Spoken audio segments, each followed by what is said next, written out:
We turn now to what's being called the nation's biggest environmental disaster since the 2010 BP oil spill.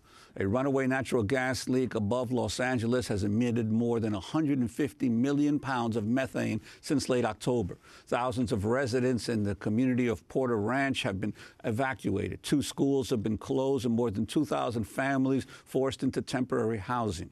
The leak is coming from a natural gas storage facility owned by the Southern California Gas Company, or SoCalGas. The exact cause is unknown, but it's believed that well casing was breached deep below the ground. Adding to the confusion, the methane is invisible to the eye, so residents can't see the fumes, causing them headaches and nosebleeds. Methane is a powerful greenhouse gas that contributes to global warming. The leak is so severe, it'll account for 1/4 of all California's methane emissions in just 1 month. SoCalGas says it could take 3 to 4 months to stop it. The company declined our request to be interviewed, but issued a statement saying, quote, SoCalGas is working as quickly and safely as possible to stop the natural gas leak at its Aliso Canyon storage facility, and we're redoubling our efforts to aggressively address its impact on the community and the environment. Well, for more, we go to Los Angeles. We're joined by Erin Brockovich, the renowned consumer advocate. While a single mother of 3 working as a legal assistant, she helped win the biggest class action lawsuit in American history. Her story was told in the Oscar-winning film starring Julia Roberts called, well, Erin Brockovich. She's now working to seek justice for victims of the Porter Ranch gas leak. And we're joined by David Balen, president of the Renaissance Homeowners Association, located just outside the breached well site. We don't have that much time. Erin Brockovich, explain why you've gotten involved with this case. Explain it to a global audience. Well, this is something, unfortunately, that I've been doing in my career for 22 years, and that's working in big environmental disasters. And when happens, oftentimes the community will reach out to me. And this one is very close to me because I'm actually their neighbor. I don't live too far from there. And the minute I saw what was going on and hearing from them and what's happening to them, that's just my call to action, was to get out and see what I could do to help the community. And David Balen, could you tell us about when you first became aware of the problem and what the gas company originally told the residents of your community? Absolutely. You know, I can remember like it was yesterday, going back to October 23rd, the afternoon. The community was overtaken by noxious gases. The neighbors were reporting they thought there might be a home that had a major leak. We did have the gas company come out. They were completely denying that there was ever a gas leak. They went from home to home to home, giving everybody the A-OK. And, you know, the gas company didn't admit to having a gas leak until the following Wednesday. That would have put it probably about around the 28th of October. I had notified the LAUSD the following Monday, which is October 26th, that there was an issue and that our children needed to be protected. They had inquired to the LAUSD as well as SoCalGas, and they were told that there wasn't a leak as well until that Wednesday when everybody was notified that we did have a major leak. A time-lapsed infrared image makes visible the leak of the methane gas. According to California's air quality regulators, the leak accounts for 25% of daily greenhouse gas emissions in the state, about the same amount of emissions as driving 160,000 cars for a year, or consuming 90 million gallons of gas. Erin Brockovich, you have called this the worst environmental disaster since the BP oil spill of 2010. Talk about the scope of this. The scope of it is enormous, and there's another videotape out there that really helps us see pollution, because I think we can't see it, so therefore we don't always think that it's real, and it's amazing. It looks like a volcano that's just erupting that won't stop.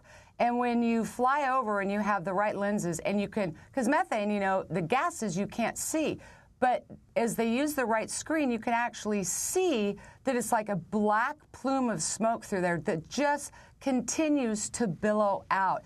And the magnitude of it is enormous. You know, BP was something that they couldn't stop, that was way deep in the earth, which is exactly what's happening out here.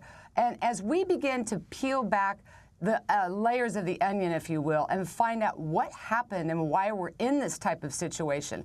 The idea that they have safety valves in place at 8,000 feet down, that Southern Cal Gas removed and never replaced, which would have prevented this type of catastrophic disaster, is mind-blowing. And so you're talking billions of cubic feet of gas under there, and all of this methane, day in and day out, is just billowing out of this site that's infecting a very large landmass, is an ongoing, constant assault to the community, and a huge square mileage. We're working with experts now to take all of the information so we can actually see an air plume and the magnitude of how far this has gone. But this is going to continue. It's been going on for months. It's going to continue to go on for more months. As you said, it's going to contribute to what? 1/4 of all those emissions for the state of California. It's outrageous. It's frightening at its best. It's horribly concerning to this community. They are sick, and the impacts keep going on, and that's what makes it so catastrophic. And it's frightening for us to have a company like this where you can't get down there and you've removed a valve, you didn't replace that valve, and you now don't have the ability to stop this for half a year or longer is a bad scenario. And Erin Brockovich, how transparent has the company been about exactly where the leak is and what it's going to have to do now to get to it? Well, I don't know that they've been that transparent at all. And I think David can certainly tell you as a homeowner and a family there where their delays are. I'll tell you as we back this up and start looking at what they didn't do, how that's going to change regulation, how it's going to help us look at we need better enforcement around these facilities before we have a disaster that's even bigger than this one.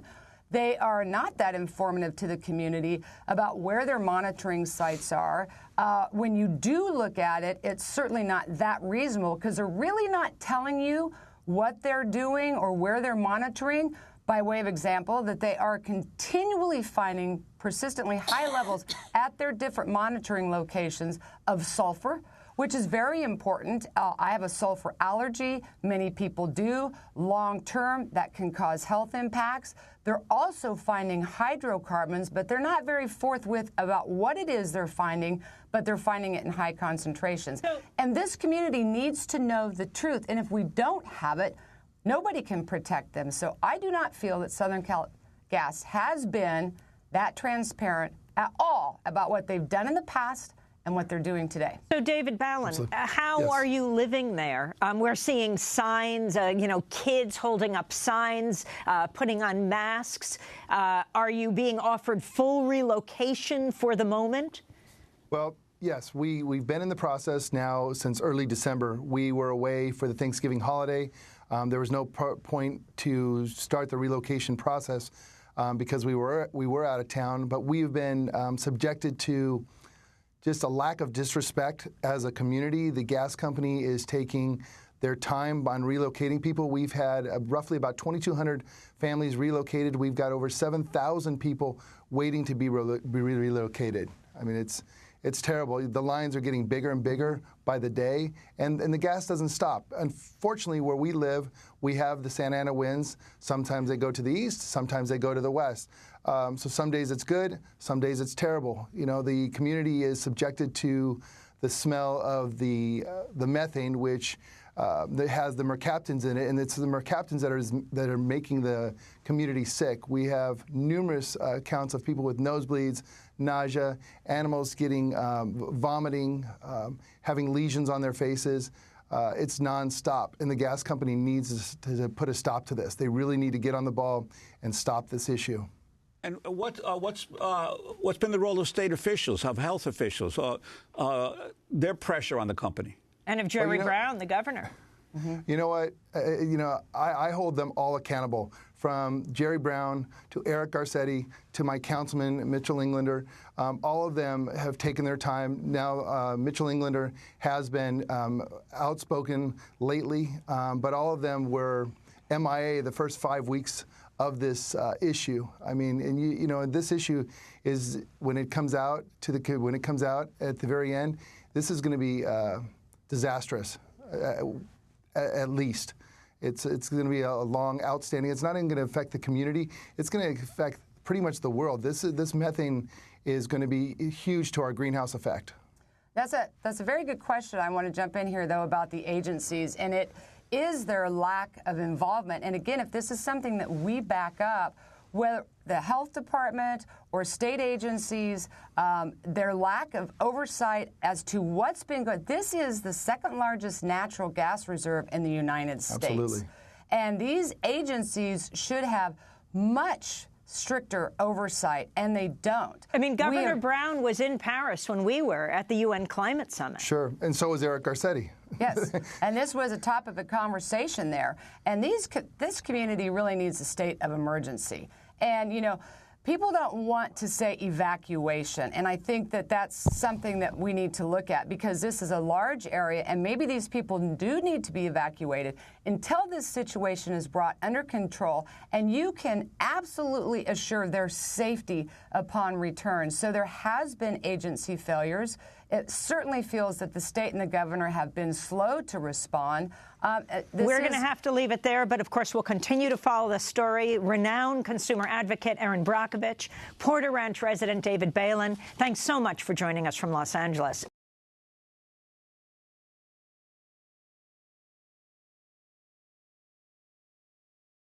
Hi, I'm Amy Goodman. I want to thank you for tuning in to Democracy Now! We are so grateful to our fans and followers for being a part of the daily conversation. By choosing a news source that's committed to the truth, you're carrying the message of independent media, reaching hundreds of thousands of people every day. In these times of war and elections, we need a media not sponsored by corporations that profit from war, but a media that's truly independent, funded by you. Democracy Now! Is not paid for by the weapons manufacturers, the insurance industry, or the oil, gas, coal, or nuclear companies. We don't take advertising or corporate underwriting dollars. That means we rely on your donations to make our daily independent news hour possible. We need your support today to keep bringing you the hard-hitting, in-depth reporting you've come to expect 5 days a week. Visit democracynow.org, or you can call 888-999-3877. That's 888-999-3877 to make your holiday gift to Democracy Now! Today. Thanks so much for sharing Democracy Now! Stories all year long.